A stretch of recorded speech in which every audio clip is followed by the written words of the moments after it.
আসসালামু আলাইকুম ওয়া রাহমাতুল্লাহি ওয়া বারাকাতুহু।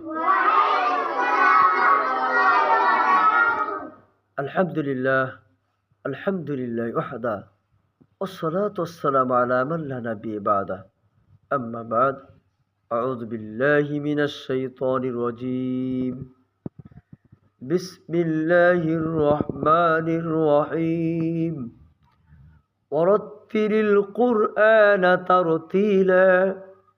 وقال النبي صلى الله عليه وسلم خيركم من تعلم القرآن وعلمه।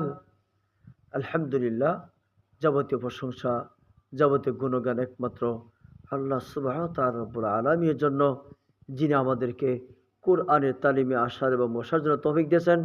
সেজন্যে আমাদের অন্তরস্থল থেকে মুক্ত কণ্ঠে উচ্চ আওয়াজ দিয়ে বলি আলহামদুলিল্লাহ।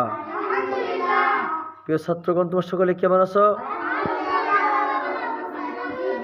আলহামদুলিল্লাহ, আমি আল্লাহ তাআলার অশেষ মেহেরবানিতে ভালো আছি।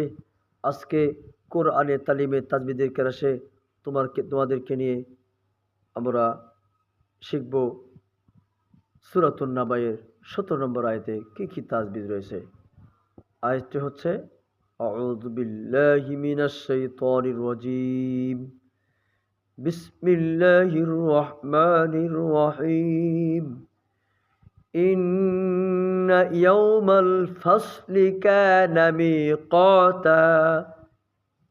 এখানে প্রথম শব্দের মধ্যে একটি তাসবিহ রয়েছে, যেমন ইন্না হরকতের ভাবে নুন হরফের তাসদিদ এসেছে। কি হয়েছে?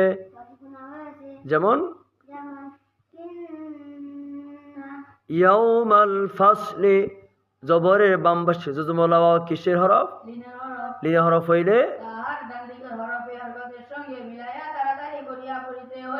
যেমন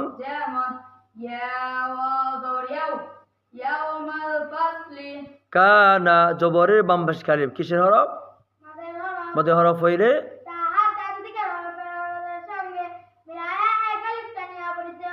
যেমন শব্দের উচ্চারণ ইন্না ইয়াউমাল ফাসলি কানা মিকাতা। জেরের বাম পাশে যজমলা কিসের হরফ? মদের হরফ হইলে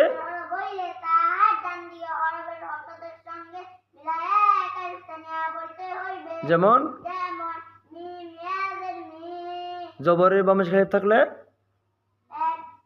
কি করতে হবে?